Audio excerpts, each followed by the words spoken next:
You can feel it on your skin. The white, not just fabric, something else. Something crawling, living, spreading across your scalp like slow fire. Your face cracks when you smile, white powder falling like snow onto silk that hasn't been washed in weeks. The room glitters with 1,000 candles, but you can smell it underneath. Metallic, sweet, rotting. You are dying for beauty, and beauty is winning. I'm always amazed this story reaches people everywhere. Drop a comment from wherever you are. I love knowing we're connected across the world, exploring these forgotten horrors together. This is 1580 England, the most powerful throne in Europe. But we're not talking about wars or politics. We're talking about what happened every single morning in a locked chamber, where servants prepared their queen to face the world. What they put on her face was killing her. Everyone knew it. No one could stop it, because the woman who ruled an empire was addicted to poison. But here's what the history books won't tell you. She wasn't alone. Across every royal court in Europe, women were doing the same thing, painting death onto their faces, building it up, layer by layer, day by day, until the mask became thicker than skin. Before dawn breaks on the worst day of her life, someone will discover what's been hiding under all that white paint, and the empire will never speak of it again. Her name was Elizabeth. Elizabeth Tudor, the Virgin Queen, and every morning she participated in a ritual of slow suicide that her ladies-in-waiting had perfected into an art form. Picture the scene at Greenwich Palace. Dawn hasn't broken yet. The fires have been burning all night to warm the water for her monthly bath. Yes, monthly, but today isn't bath day. Today is painting day, like every other day. Elizabeth awakens with yesterday's face still on. The lead-based makeup, Venetian ceruse, has dried and cracked during the night like mud in a drought. Her skin underneath hasn't breathed in weeks. 3 women approach with brushes and a white paste that smells of vinegar and metal. They don't wash the old layer off first. Water was dangerous, doctor said. It opened the pores, let in disease, let out the humors that kept you alive. So instead, they painted fresh poison directly over yesterday's poison. Over last week's poison, over last month's accumulated toxicity, the mixture was simple. White lead ground into powder, mixed with vinegar to create a paste. It dried to a ghostly white finish that represented divine purity in an age obsessed with pale skin. But white lead is a neurotoxin. It seeps through skin, enters the bloodstream, travels to the brain. And with every application, Elizabeth was painting herself into madness. Within 3 years of daily application, something changed in Elizabeth's behavior. Courtiers noticed, but didn't understand. She forgot conversations mid-sentence. Her temper became volcanic, exploding without warning. She made decisions and then denied making them hours later. Her personal secretary wrote that the Queen seemed troubled in mind, though she would not show it. What he didn't write? The smell. Up close, Elizabeth's face gave off a distinctive metallic odor mixed with the vinegar base and weeks of accumulated oils underneath. Close conversation with her required breathing through your mouth to avoid gagging. But here's where it gets worse. The lead was causing her hair to fall out in clumps. Bald patches appeared, so she wore increasingly elaborate wigs made from the hair of peasant women, held in place with more lead-based adhesives. The wigs made her scalp sweat. The sweat, mixed with the adhesives, the whole mess created a breeding ground for infections that her ladies-in-waiting tried to hide with powders and perfumes. She was rotting, slowly, visibly, and there was no way to stop without admitting the very thing that made her beautiful was destroying her. What happened next would define her entire reign. But Elizabeth wasn't unique. This was happening in every palace across Europe, a pandemic of vanity-driven poisoning that no one would acknowledge. In France, Catherine de' Medici had introduced even more toxic cosmetics to the court. She allegedly used makeup laced with arsenic not just for beauty, but as a weapon. The story goes that she would gift poisoned cosmetics to political rivals. Beautiful boxers of rouge and powder that would kill slowly over months, while the victim thought they were just getting more beautiful. Marie Antoinette would later turn her face into a canvas of toxic art. White lead base, rouge made from cinnabar, a mercury compound, lipstick containing vermilion more mercury. She once fainted during a state dinner. Doctors found her pupils were pinpoints. Her heart was racing. Classic mercury poisoning symptoms. But did they stop the cosmetics? No. They bled her, prescribed more perfumes to balance the humors, and sent her back to her mirror the next morning. Because here's the truth that makes this a tragedy. Instead of just a horror story, these women knew the cosmetics were poison. Medical texts from the period explicitly warned against lead and mercury in makeup.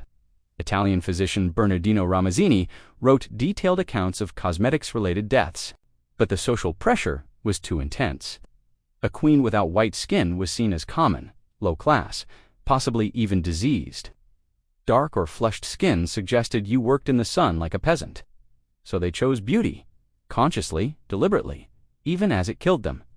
This is where it becomes impossible to look away, because what Elizabeth and other royal women experienced wasn't just poisoning, it was addiction. Lead creates a temporary euphoric effect, a sense of perfection, of power. The ghostly white face represented divinity made flesh, purity incarnate. But tolerance builds. The damaged skin becomes discolored gray, mottled, scarred, so you apply thicker layers to hide the damage the previous layers caused. Elizabeth's routine took 2 hours by her later years. Layer after layer of white lead, building up until her face weighed more than seemed possible. She complained of neck pain, headaches, but attributed it to the crown's burden. It wasn't the crown. It was the mask that had become thicker than the skull beneath it. And the psychological effects of lead poisoning made everything worse. Lead causes paranoia. Elizabeth became obsessed with plots against her, real and imagined. She saw betrayal everywhere. Lead causes memory loss. She forgot who she'd pardoned and who she'd condemned. Court records showed the same person receiving conflicting orders days apart. Lead causes sudden rage. She once threw a shoe at a courtier who dared suggest she rest. Another time, she sentenced a man to death for a joke she'd laughed at the previous week.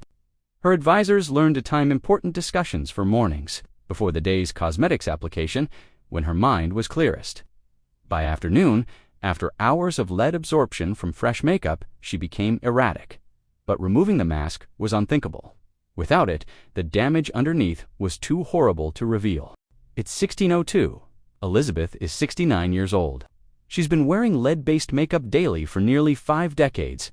Her face is no longer a face. It's a geological formation. Layers upon layers of white lead, built up over years, cracking and flaking like ancient paint on a condemned building.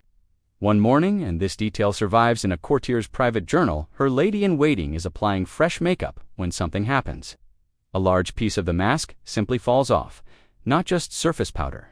A chunk of the built-up layers, nearly a 1/4 inch thick, underneath her actual skin is gray, leathery, covered in open sores that have been sealed under the makeup for months, maybe years, becoming infected in the airless darkness beneath the mask.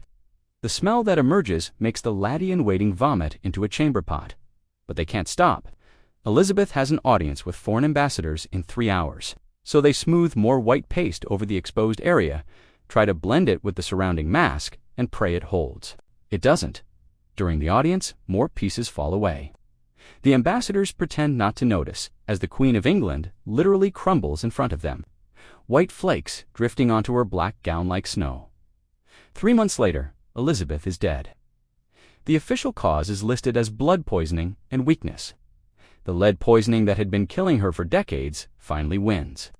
When they prepared her body for burial, the women who washed her made a discovery that the crown ordered suppressed for 200 years. Under all the makeup, Elizabeth's face was barely recognizable as human. The lead had eaten away portions of her nose. Her teeth had fallen out years ago. Her skin was covered in layers of scar tissue from repeated infections. But the most heartbreaking detail, inside her wig, they found dozens of scratching implements, silver picks, ivory combs, small sticks all worn smooth from constant use. She had been desperately, privately scratching her rotting scalp for years. Alone in her chambers, after the courtiers left, the Virgin Queen would claw at her own head until she bled. Then she'd wake up the next morning and paint the mask back on. But Elizabeth's death changed nothing, because this wasn't one woman's tragedy. This was systemic.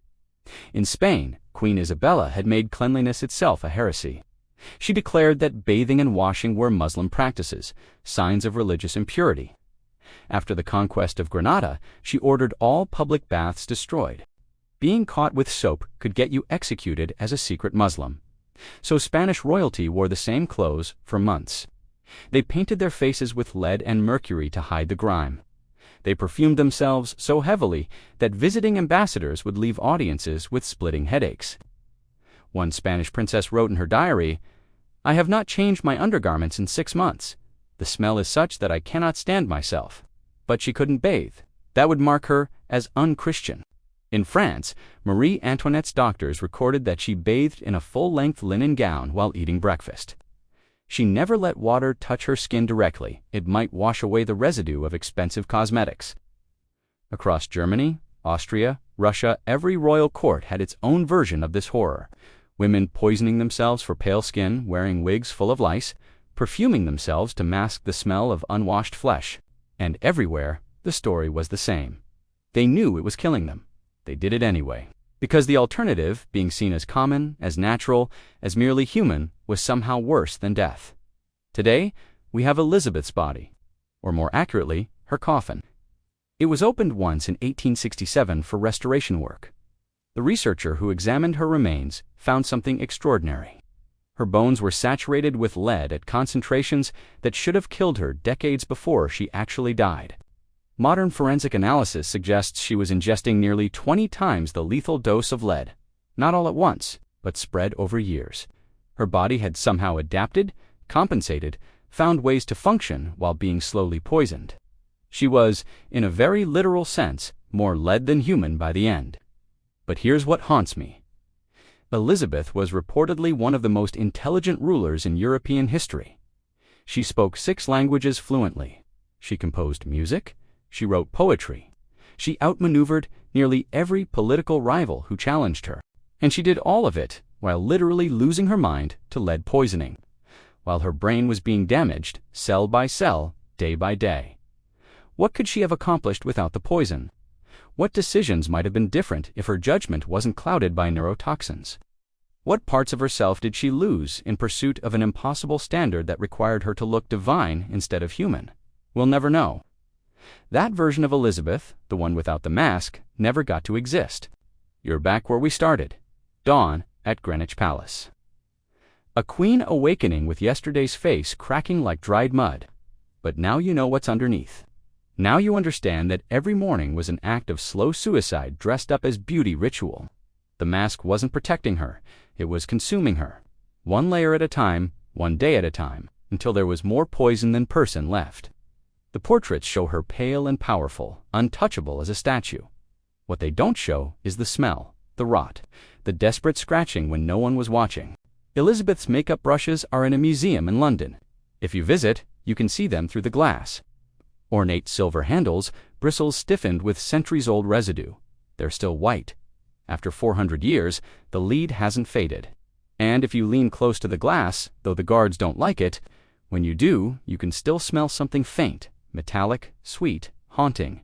The poison never really leaves.